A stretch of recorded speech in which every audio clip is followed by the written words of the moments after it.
All right, today my father's dragon, chapters 3 and 4. Chapter 3. My father finds the island.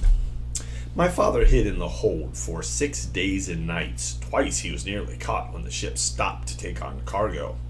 But at last he heard a sailor say that the next port would be Cranberry, and that they'd be unloading the wheat there. My father knew that the sailors would send him home if they caught him, so he looked in his knapsack and took out a rubber band and an empty grain bag with the label saying Cranberry.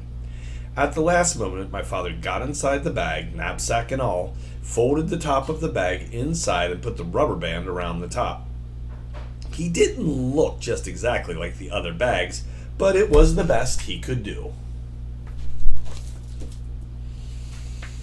Soon the sailors came to unload. They lowered a big net into the hold and began moving the bags of wheat. Suddenly one sailor yelled, "Great Scott! This is the queerest bag of wheat I've ever seen. It's all lumpy like, but the label says it's to go to Cranberry." The other sailors looked at the bag too, and my father, who was in the bag, of course, tried even harder to look like a bag of wheat. Then another sailor felt the bag and just happened to get hold of my father's elbow.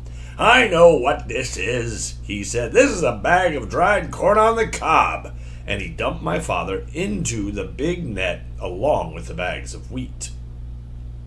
This all happened in the late afternoon, so late that the merchant in Cranberry who had ordered the wheat didn't count his bags until the next morning. He was a very punctual man and never late for dinner. The sailors told the captain, and the captain wrote down on a piece of paper that they had delivered 160 bags of wheat and 1 bag of dried corn on the cob. They left the piece of paper for the merchant and sailed away that evening. My father heard later that the merchant spent the whole next day counting and recounting the bags and feeling each one, trying to find the bag of dried corn on the cob. He never found it, because as soon as it was dark, my father climbed out of the bag, folded it up, and put it back in his knapsack. He walked along the shore to a nice sandy place and lay down to sleep.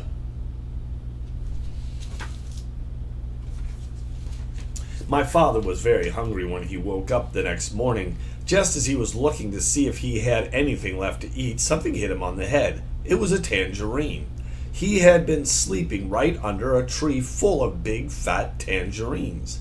And then he remembered that this was the island of Tangerina. Tangerine trees grew wild everywhere. My father picked as many as he had room for, which was 31, and started off to find Wild Island. He walked and walked along the shore, looking for the rocks that joined the two islands. He walked all day, and once he met a fisherman and asked him about Wild Island. The fisherman began to shake and couldn't talk for a long while. It scared him that much just thinking about it. Finally he said, "Many people have tried to explore Wild Island, but no one has come back alive. We think they were eaten by the wild animals." This didn't bother my father. He kept walking and slept on the beach again that night. It was beautifully clear the next day, and way down the shore my father could see a line of rocks leading out into the ocean. And way out at the end, he could see a tiny patch of green. He quickly ate 7 tangerines and started down the beach. It was almost dark when he came to the rocks, but there, way out in the ocean, was the patch of green.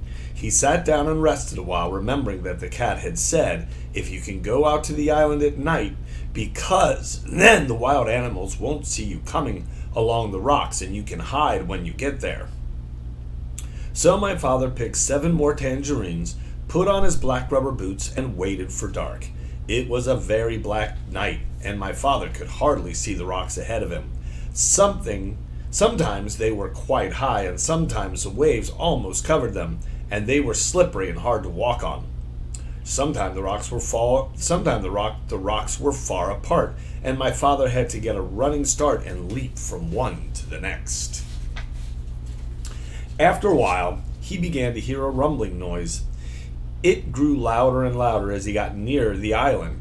At last, as if he was right on top of the noise, and he was, he had jumped from a rock onto the back of a small whale who was fast asleep, and cuddled up between two rocks. The whale was snoring and making more noise than a steam shovel, so it never heard my father say, "Oh, I didn't know that was you," and it never knew my father had jumped on its back by mistake. For 7 hours my father climbed and slipped and leapt from rock to rock, but while it was still dark, he finally reached the very last rock and stepped off onto Wild Island.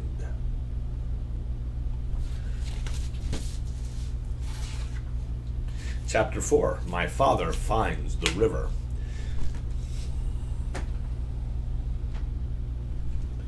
The jungle began just beyond a narrow strip of beach. Thick, dark, damp, scary jungle.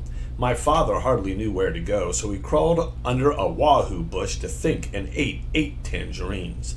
The first thing to do, he decided, was to find the river, because the dragon was tied somewhere along its bank. Then he thought, if the river flows into the ocean, I ought to be able to find it quite easily if I just walk along the beach far enough. So my father walked until the sun rose, and he was quite far out on the ocean quite far from the ocean rocks. It was dangerous to stay near them because they might be guarded in the daytime. He found a clump of tall grass and sat down. Then he took off his rubber boots and ate 3 more tangerines. He could have eaten 12, but he hadn't seen any tangerines on the island, and he couldn't risk running out of something to eat. My father slept all that day and woke up late in the afternoon when he heard a funny little voice saying, "Queer, queer, what a dear little rock. I mean, dear, what a queer little rock." My father saw a tiny paw rubbing itself on the knapsack. He lay very still, and the mouse, for it was a mouse, hurried away, muttering to itself, "I must smell somebody. I must tell somebody." My father waited a few minutes and then started down the beach because it was almost dark now, and he was afraid the mouse really would tell somebody. He walked all night, and 2 scary things happened. First, he just had to sneeze, so he did, and somebody close by said, "Is that you, monkey?" My father said, "Yes." Then the voice said, "You must have something on your back, monkey." And my father said, "Yes," because he did. He had his knapsack on his back. "What do you have on your back, monkey?" asked the voice. My father didn't know what to say, because what would a monkey have on its back, and how would it sound telling someone if it did have something? Just then another voice said, "I bet you're taking your sick grandmother to the doctor's." My father said yes and hurried on. Quite by accident, he found out later that he'd been talking to a pair of tortoises. The second thing that happened was that he nearly walked right between 2 wild boars.